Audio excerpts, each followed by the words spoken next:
Hello students, welcome back to our video.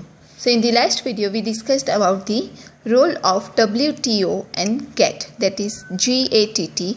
Full form of WTO is World Trade Organization and full form of GATT is General Agreement on Trade and Tariff. And we also discussed the problems of international trade. So now let us look at the differences between the internal and international trade. So here the table is given, difference between internal and international trade is given. So first point of difference is meaning. Meaning of internal trade is trade taking place within the geographical boundaries of a country means internal trade.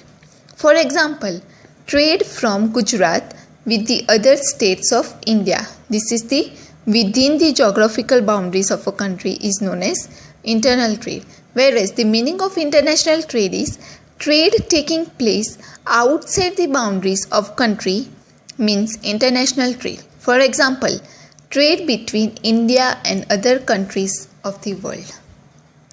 Then second point of difference is currency. In internal trade, no problem is created in the payment and accounts due to the same currency in the whole country. While in the international trade, problems in terms of payments and accounts are created due to the different currencies. Then, third point of difference is laws. In internal trade, trade laws are similar in the whole country, whereas in international trade, different countries have the different trade laws. Then fourth is problems of language. So in internal trade, language doesn't create any problem, whereas in international trade, language creates problems because different countries have different languages. Then fifth point of difference is government control. In internal trade, there are less government controls, whereas in international trade, there are more government controls. Then sixth point is risk ratio.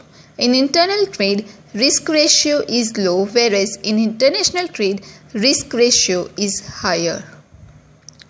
Then seventh point of difference is distance. In internal trade, distance is short because the work field is limited up to a country.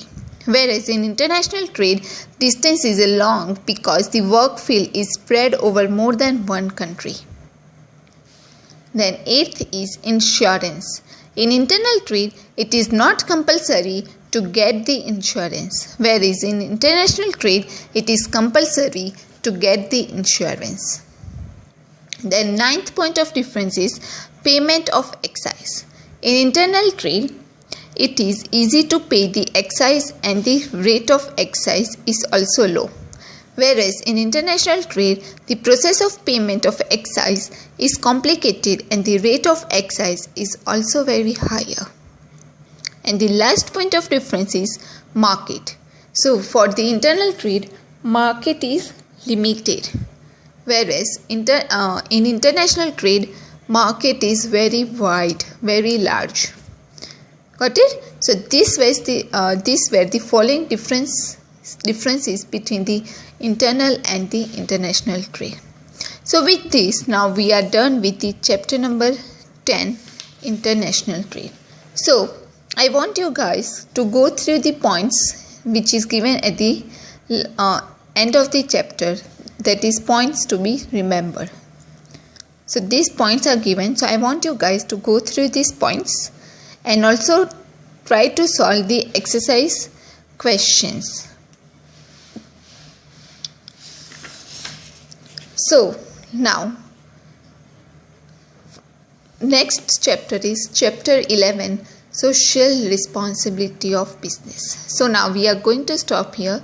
In the next video we would be starting with the last chapter of this subject, that is chapter 11, social responsibility of business. So if you have any questions or any doubts, please feel free to comment below the video.